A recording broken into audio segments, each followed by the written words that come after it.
Allah tidak pernah sekali-kali membenci kita, tetapi kita sering membenci Allah.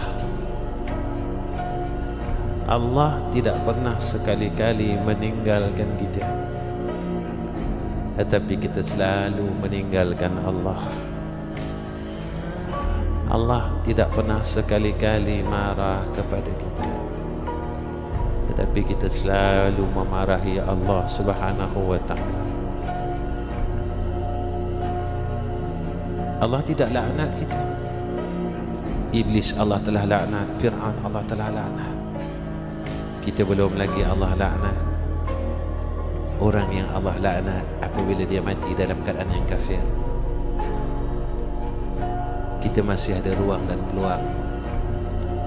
Dan Allah sebut dalam hadis Qudsi, walaupun kau datang kepada aku dengan dosa yang seluas lautan, la ubali, kata Allah, aku tidak akan peduli dosa kamu banyak mana. Kau datanglah kepada aku, kau melututlah kepada aku, kau merayulah kepada aku, kau mintalah kepada aku, sementara ruang dan peluang umur kau masih ada.